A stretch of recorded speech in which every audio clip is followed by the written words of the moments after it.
वहीं पीएम मोदी ने हुगली के हरिपाल में जनसभा को संबोधित करते हुए कहा था कि कुछ समय पहले मैं सिगूर आया था। उस समय मैंने टीएमसी की निर्मम सरकार के खिलाफ जनता का गुस्सा साफ देखा था और आज मैं वही गुस्सा फिर से देख रहा हूं। और गौरव लगातार हमारे साथ जुड़े हुए हैं। गौरव, प्रधानमंत्री मोदी इस वक्त कोलकाता की सड़कों पर मौजूद हैं। भव्य रोड शो उनका चल रहा है और इस रोड शो में सबसे ज्यादा महिलाओं की भागीदारी, महिलाओं की भीड़ नजर आ रही है, जो कि साफ इशारा कर रही है कि इस बार पश्चिम बंगाल में परिवर्तन तो होगा, लेकिन इस परिवर्तन में महिलाओं की भूमिका सबसे ज्यादा अहम रहने वाली है। गौरव, बिल्कुल, देखिए पश्चिम बंगाल में प्रधानमंत्री नरेंद्र मोदी जो है लगातार वो रोड शो भी कर रहे हैं और आप देखिए जनसभाएं भी कर रहे हैं। और अब अगर हम बात करें कि जो ये पूरी पश्चिम बंगाल विधानसभा चुनाव की बात करें, अब ये लड़ाई बिल्कुल आखिरी चरण में है।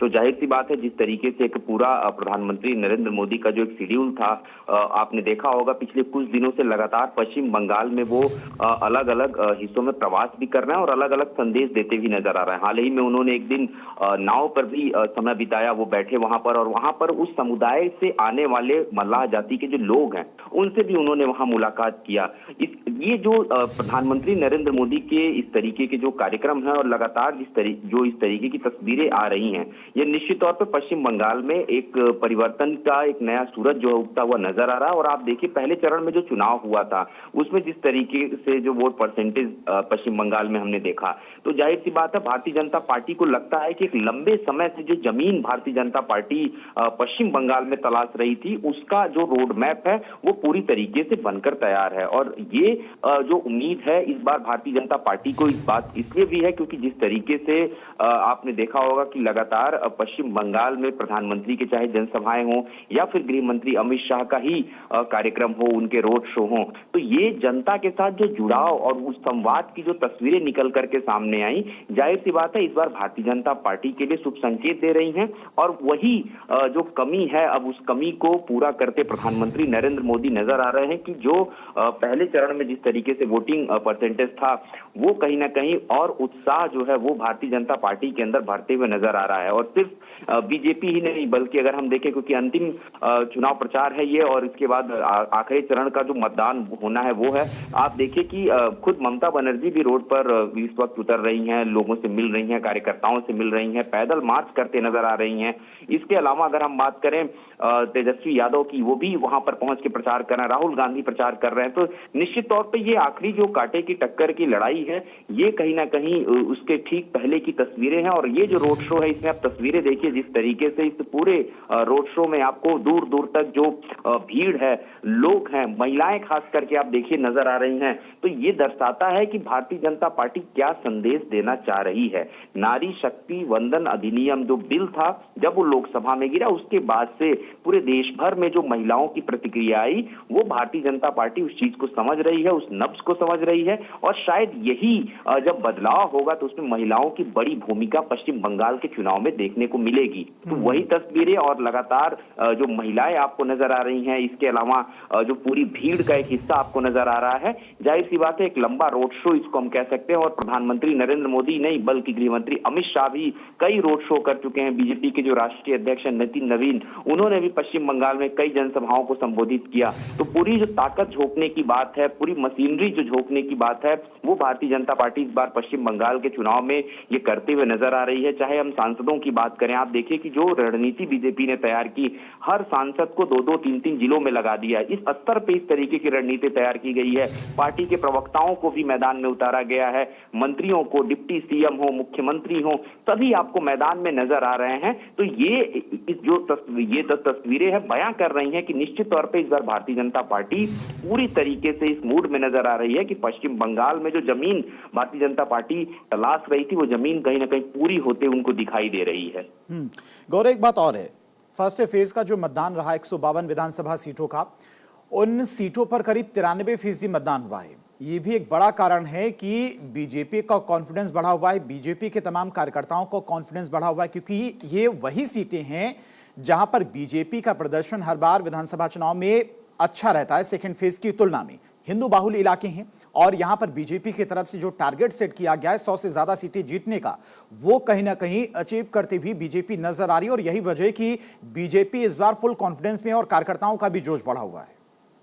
बिल्कुल देखिए, कार्यकर्ताओं का जोश देखने को मिल रहा है और हर बार की तरह इस बार पश्चिम बंगाल का चुनाव थोड़ा सा अलग है, क्योंकि हर बार हम देखते थे हिंसा की खबरें आती थी, पश्चिम बंगाल जलता हुआ नजर आता था, फोर्सेस की तैनाती, तमाम ऐसी चीजें तस्वीरें आती थी। लेकिन इस बार पश्चिम बंगाल के चुनाव को अगर हम देखें तो ये चुनाव सबसे अलग है और भारतीय जनता पार्टी इस पूरे चुनावी नब्ज को समझ चुकी है। और यही बड़ी वजह है कि जो पहले फेज का जो चुनाव हुआ 152 सीटों की, जिन सीटों की आप बात कर रहे हैं, जो अभी तक जो फीडबैक भारतीय जनता पार्टी के आला कमान तक आया है, खुद गृह मंत्री अमित शाह इस बात को शेयर कर चुके हैं कि हमने 100 सीटें जीत ली हैं। तो आप समझिए कि जो कॉन्फिडेंट लेवल है चुनाव परिणाम से ठीक पहले, वो अभी से ही भारतीय जनता पार्टी के शीर्ष नेतृत्व को पता है। और सबसे बड़ी बात यह है कि इस पूरे चुनावी कैंपेन की शुरुआत जो की गई थी, आपको ध्यान हो दिसंबर का वो महीना था और पश्चिम बंगाल में गृह मंत्री अमित शाह ने अपनी प्रेस कॉन्फ्रेंस की थी, वहीं से शुरुआत की थी और उन्होंने ममता सरकार के खिलाफ, टीएमसी के खिलाफ, भ्रष्टाचार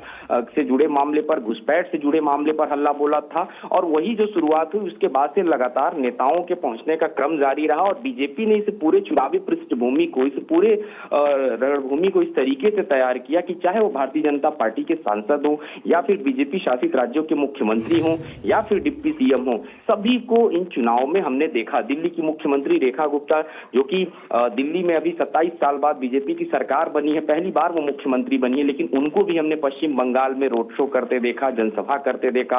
असम के मुख्यमंत्री हेमंता बिस्वा शर्मा को हमने मैदान में देखा, जबकि वो खुद भी चुनाव लड़े हैं। तो जाहिर सी बात है, ये जो पूरी रणभेदी बनाई गई है, वो पश्चिम बंगाल के अंदर बीजेपी ने जो तैयार की है, यही एक बड़ी वजह है कि अब बीजेपी को ये लगता है कि ये चुनाव आधा बीजेपी ने फतह कर लिया है। भले 4 तारीख को नतीजों का इंतजार अभी तमाम लोग कर रहे हैं। तो ये कहीं ना कहीं एक पूरी जो रणनीति थी और उस रणनीति का एक बड़ा हिस्सा, उसके ठीक पहले आपने देखा कि नारी शक्ति वंदन जो बिल है उसको लेकर के आना और उस बिल का गिर जाना और उसके बाद सीधे तौर पे एक बड़ा मैसेज महिलाओं में जाकर के सेट करना, वो भी एक बड़ा इंपैक्ट के तौर पे देखा जाएगा। जब काउंटिंग होगी वो नतीजों में साफ वो नजर आएगा, वो महिलाओं की नाराजगी भी नजर आएगी। और प्रधानमंत्री नरेंद्र मोदी पश्चिम बंगाल में लगातार जिस तरीके से जो लोगों के साथ कनेक्ट कर रहे हैं, उनसे मिल रहे हैं, झाल मुरी खाने की बात हो, आपने देखा कि वो जो वीडियो था प्रधानमंत्री नरेंद्र मोदी का, लगातार कई मिलियंस गया, लोगों ने उसको खूब देखा, प्रमोट किया।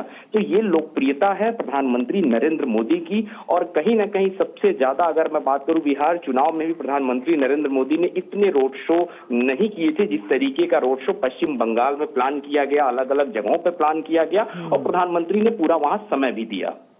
गौरव, प्रधानमंत्री तो रोड शो कर ही रहे हैं, आज नितिन नवीन भी कई जगहों पर रोड शो करते नजर आए, केंद्रीय मंत्री जेपी नड्डा ने भी आज रोड शो किया। इसके अलावा बीजेपी के जितने भी बड़े स्टार प्रचारक हैं वो चुनाव प्रचार को धार देते नजर आ रहे हैं, बयानों के जरिए टीएमसी सरकार पर निशाना साधते नजर आ रहे हैं। मुख्यमंत्री योगी आदित्यनाथ ने भी कई जगहों पर जनसभाओं के जरिए टीएमसी पर जमकर हमला बोला है। साथ ही साथ बीजेपी ने जो घोषणा पत्र में वादे किए हैं, गौरव, उनका कितना असर होगा, क्योंकि घुसपैठिया एक सबसे बड़ा मुद्दा पश्चिम बंगाल में रहा है। पिछली बार के चुनाव में भी घुसपैठिए का मुद्दा बीजेपी के द्वारा उठाया गया, लेकिन इस बार घुसपैठिए का मुद्दा बीजेपी के द्वारा जोर शोर से उठाया जा रहा है। सीए एनआरसी की भी बात की जा रही है, उसका कितना इंपैक्ट देखने को मिलेगा? देखिए, इम्पैक्ट तो साफ देखने को मिला जब पहले फेज का चुनाव हुआ और उसमें जिस तरीके से वोट परसेंटेज हमने देखा 90 तक पहुंच गया, ये एक बड़ा इम्पैक्ट है। और ये सबसे बड़ा इम्पैक्ट इसलिए क्योंकि इसी से जो पार्टी के तमाम जो नेता हैं उनकी बॉडी लैंग्वेज अब कहीं ना कहीं समझ आ रही है कि उन्होंने 100 सीटों को जीत लिया और इस बात को अभी से वो कह रहे हैं क्योंकि उन मुद्दों से जनता को उन्होंने कनेक्ट किया है। रही बात भारतीय जनता पार्टी के घोषणा पत्र की, तो वो भारतीय जनता पार्टी सिर्फ घोषणा पत्र नहीं बल्कि संकल्प पत्र उसको कहती है। और जो संकल्प भारतीय जनता पार्टी अलग अलग राज्यों में, आप देख लीजिए, हरियाणा की बात करें, महाराष्ट्र की बात करें, तो जो संकल्प लिए गए उस संकल्प को पूरा जो प्रधानमंत्री है उनके तरफ से किया गया। दिल्ली में भी संकल्प लिया गया था महिलाओं को तमाम उन महत्वपूर्ण योजनाओं के साथ जोड़ने का। आयुष्मान भारत योजना दिल्ली में लागू नहीं थी, उसको लागू किया गया। अभी भी आयुष्मान भारत योजना जो है वो पश्चिम बंगाल में लागू नहीं है। ऐसी केंद्र की कई महत्वपूर्ण योजनाएं हैं जो पश्चिम बंगाल में सरकार ने नहीं लागू किया है, वहां की मौजूदा राज्य सरकार ने। तो संकल्प पत्र का वो महत्वपूर्ण हिस्सा है और जाहिर सी बात है जब सरकार गठन होगा और भारतीय जनता पार्टी ने जो संकल्प पत्र में वादे किए हैं घुसपैठिए तो प्रायोरिटी पे होंगे, वो साफ तौर पर चिन्हित किए जाएंगे क्योंकि गृह मंत्री अमित शाह ने भी इस बात को कहा है कि 4 के बाद जो घुसपैठी हैं वो पश्चिम बंगाल छोड़ के चले जाएं। ये एक स्टेटमेंट दिखाता है कि उनकी प्रतिबद्धता उस संकल्प पत्र के प्रति किस तरीके से है, और शायद यही बड़ी वजह है कि आज जो आखिरी समय में कैंपेनिंग चल रही है, खुद प्रधानमंत्री सड़कों पे हैं, भारतीय जनता पार्टी के पूर्व राष्ट्रीय अध्यक्ष और मौजूदा केंद्रीय मंत्री हैं जेपी नड्डा, वो सड़कों पे नजर आ रहे हैं, रोड शो करते नजर आ रहे हैं। उत्तर प्रदेश के मुख्यमंत्री योगी आदित्यनाथ का आपने जिक्र किया, उन्होंने भी जम करके टीएमसी सरकार को घेरा। घुसपैठ के मुद्दे पर योगी आदित्यनाथ ने अपने भाषण में कई जगह संबोधन दिए। तो साफ तौर पर समझा जा सकता है कि जो पूरी रणनीति है भारतीय जनता पार्टी की, इस बार पश्चिम बंगाल के चुनाव में ज्यादा देखने को मिला। और आपने अगर हम पश्चिम बंगाल और असम को कंपेयर करके देखें तो असम में बीजेपी ने इतना परिश्रम नहीं किया। असम में खुद हेमंता मैदान में उतर के लगातार वो एक मोर्चा संभाले हुए थे। हालांकि बीच बीच में जो मुख्यमंत्रियों के जाने के क्रम था बीजेपी शासित राज्यों के, वो भी गए, प्रधानमंत्री भी गए। लेकिन असम को देखें और पश्चिम बंगाल को देखें तो प्रधानमंत्री ने सबसे ज्यादा जो समय है ग्राउंड पर, जमीन पर, वो पश्चिम बंगाल में दिया है। और शायद प्रधानमंत्री भी पश्चिम बंगाल के नब्ज को समझ चुके हैं, और जो एक मैसेज देने की बात है वो आज इस रोड शो के जरिए दिया जा रहा है। तस्वीरों में लगातार जो महिलाओं का एक पूरा समूह, एक जनसमूह नजर आ रहा है, तो वो दिखाता है कि किस तरीके से महिलाएं भी अब भारतीय जनता पार्टी के साथ कंधे से कंधा मिला के खड़ी, क्योंकि उनको पता है 33% आरक्षण देने की जो बात है वो एक महत्वपूर्ण मुद्दा था। भारतीय जनता पार्टी उसको लेकर के आई, लेकिन चूंकि वो बिल गिर गया तो अब कहीं ना कहीं एक जो वादा उन महिलाओं से बीजेपी ने किया है, एक उम्मीद उन महिलाओं को भी है। तो निश्चित तौर पर ये परिणाम जो है 4 तारीख को आएंगे। नतीजों के बाद स्पष्ट हो जाएगा कि जो ये 5 राज्य हैं उसमें किस तरीके की स्थिति भारतीय जनता पार्टी की और क्या प्रदर्शन हुआ है। और रही बात संकल्प पत्र की, तो सभी बातों को भी जो उस संकल्प पत्र में लिया गया है उसको इंप्लीमेंट करते हुए भी पार्टी नजर आएगी। जी, महिला सुरक्षा का भी गौरव एक बहुत बड़ा मुद्दा है जिसको लेकर बीजेपी लगातार बनाने की कोशिश कर रही है। महिलाओं के द्वारा जिस तरह से ममता सरकार में महिलाओं का शोषण हुआ और महिलाओं को सशक्त बनाने को लेकर जो काम करना चाहिए था वो काम ममता सरकार ने नहीं किया। लगातार बीजेपी के द्वारा इसको लेकर निशाना भी साधा जा रहा है टीएमसी पर।